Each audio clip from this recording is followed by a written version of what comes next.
Bonjour à toutes et à tous et bienvenue dans cette nouvelle vidéo. Aujourd'hui c'est une vidéo un petit peu nouvelle que vous n'avez sûrement pas l'habitude de voir sur ma chaîne. Déjà je parle sans chuchoter, disons que je parle doucement, à mi-voix. Et deuxièmement je vais introduire un nouveau genre de vidéo sur cette chaîne, qui seront toujours des vidéos ASMR normalement. Mais le principe, ça va être que je vais vous parler d'un sujet et vous lire un article ou une partie d'article à propos de ce sujet sur Wikipédia. Et voilà, le but c'est de vous relaxer tout en vous instruisant ou en vous intéressant. Donc aujourd'hui nous allons parler, j'ai pris un sujet au hasard, mais un petit peu d'actualité quand même, dans les choses qui me plaisent. Nous allons parler de la trilogie originale de Star Wars et de la façon dont ont été développés les 3 films originaux. Et nous allons commencer par une citation de George Lucas. J'ai pris beaucoup de plaisir à renverser la trajectoire des films à l'origine. Si vous les visionnez dans l'ordre de leur parution, 4, 5, 6, 1, 2, 3, vous obtenez un certain film. Si vous les visionnez en partant du 1 jusqu'au 6, le résultat est complètement différent. Une ou 2 générations les ont vus d'une certaine manière qui sera complètement autre pour les prochaines. C'est une façon de faire du cinéma extrêmement moderne, presque interactive. Vous prenez des cubes, vous les agencez différemment et vous obtenez des états émotionnels différents. Fin de citation. George Lucas. L'épisode 4 débute lorsque le croiseur de Dark Vador capture le vaisseau de la princesse Leia, qui détient les plans volés de l'Étoile Noire, l'arme absolue du puissant empire galactique. La princesse dissimule les plans dans la mémoire du droïde R2D2, qui s'éjecte sur la planète Tatooine, en compagnie de son alter ego C3PO. Les droïdes sont capturés par des ferrailleurs Jawa, avant d'être finalement vendus à la ferme d'Owen Lars, où vit un certain Luke Skywalker, un jeune fermier qui rêve d'aventure. Ce dernier intercepte un message de la princesse Leia qui cherche de l'aide d'un certain Obi-Wan Kenobi. Ce dernier est un vieux Jedi qui vit en ermite sur Tatooine depuis la fin de la guerre des clones et l'avènement de l'Empire. Il révèle à Luke qu'il était ami avec son père avant que ce dernier ne soit assassiné par Dark Vador, un Jedi déchu perverti par le côté obscur de la Force. Avec l'aide d'Obi-Wan, du contrebandier Han Solo et de son copilote Chewbacca, Luke parvient à libérer la princesse Leia dans les couloirs de l'Étoile Noire et à apporter les plans dérobés à ses alliés. Ceux-ci parviennent à identifier le point faible de la station spatiale et lancent une offensive sur celle-ci. L'apogée du film est atteinte lors de la bataille de Yavin, qui se solde par la destruction de l'Étoile Noire et la victoire de l'Alliance rebelle, malgré de nombreuses pertes, dont la mort de Kenobi. L'épisode 5 commence par une grande bataille lorsque l'Empire attaque la base rebelle de la planète Hoth. Dans la débandade qui s'ensuit, les héros se retrouvent séparés. Leia, Chewbacca, Solo et C3PO doivent en effet faire face à une panne de leur vaisseau et se réfugient chez un ancien ami du contrebandier, Lando Calrissian, sur la planète Bespin.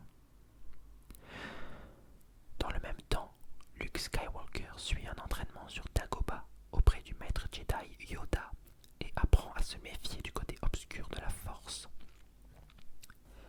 Vador s'empare de ses amis pour tenter d'attirer Luke auprès de lui sur Bespin et en faire un puissant allié de l'Empire.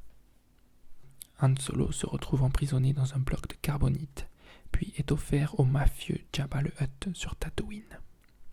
Lors d'un éprouvant duel, Dark Vador révèle à Luke qu'il est son père. Celui-ci, plutôt que de se rendre, choisit de se jeter dans le vide et est sauvé in extremis par ses compagnons.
sans avoir été gravement meurtri par ce dernier. Il meurt en paix dans les bras de Luke, tandis que les rebelles détruisent l'étoile de la mort. Alors que l'on célèbre la fin de l'Empire dans la galaxie, les esprits d'Anakin, d'Obi-Wan et de Yoda se réunissent une dernière fois avant de se fondre dans la Force. Nous allons donc maintenant parler de la production des films. Des débuts difficiles, mais un succès sans précédent. Le scénario de Star Wars est imaginé par George Lucas au début des années 1970. Le premier scénario est écrit en 1973 sous le titre « Le journal des Whills » et raconte les aventures du Jedi Mace Windu. Certains éléments qui y figurent, comme la structure de l'ordre Jedi, n'apparaîtront finalement que dans la prélogie, 25 ans plus tard. Le premier projet, intitulé The Star Wars, est rédigé au mois de mai. En 14 pages, Lucas résume globalement les aventures du général Skywalker. Progressivement, Lucas étoffe son scénario, y ajoutant des personnages, des lieux, des concepts qui n'apparaîtront parfois que bien plus tard. Il devient alors impossible de faire tenir toute l'histoire dans un seul film. Lucas pense alors devoir réaliser 3 trilogies et décide de commencer par la trilogie centrale. Cependant, l'époque n'est pas favorable aux films de science-fiction et les studios de cinéma ne sont pas tentés par le film. Le succès de son film American Graffiti permet cependant à Lucas d'obtenir un contrat pour Star Wars avec la 20th Century Fox. Pour financer son projet, Lucas parvient à défendre le potentiel en faisant appel au dessinateur Ralph McQuarrie, qui illustre les scènes spectaculaires de son scénario et pose les bases de l'apparence de certains personnages. Les producteurs sont intéressés et acceptent d'investir 8 250 000 $ dans le projet.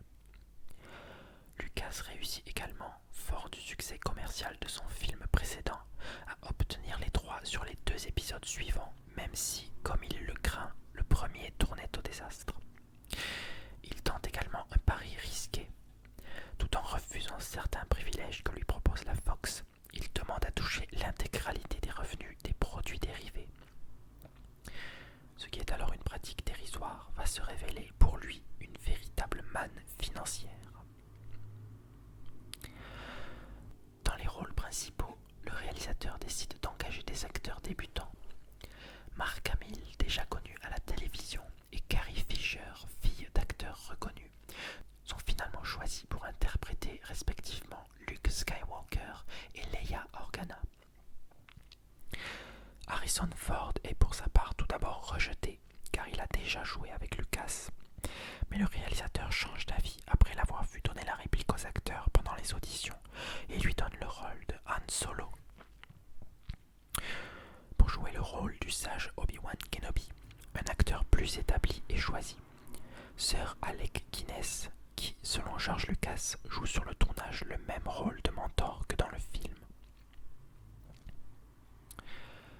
La réalisation de l'épisode 4, alors simplement titré La guerre des étoiles, à la demande des studios qui ne veulent pas embrouiller le public, se révèle assez désastreuse.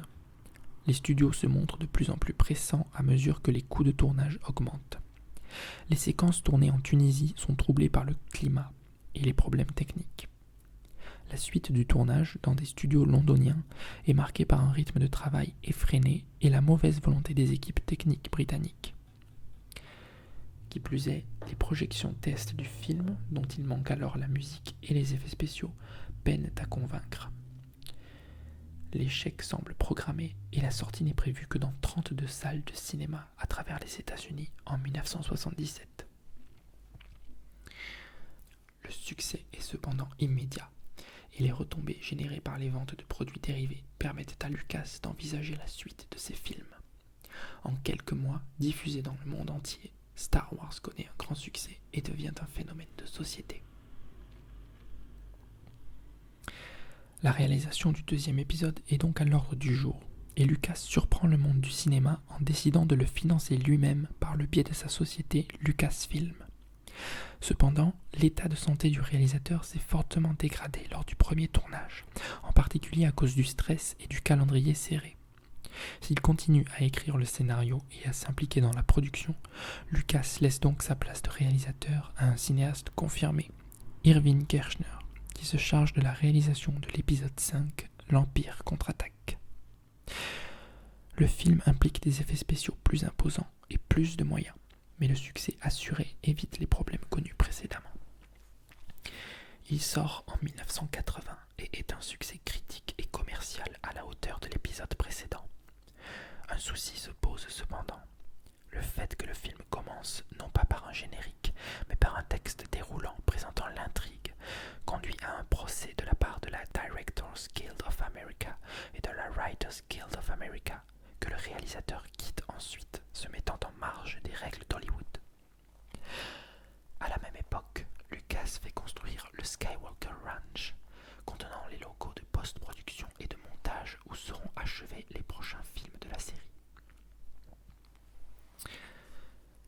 L'épisode 6 est ensuite tourné.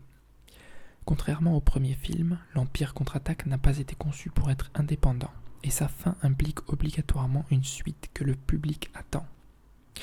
Kershner ne se sentant pas capable de réitérer l'expérience, la réalisation échoua donc à Richard Marquand.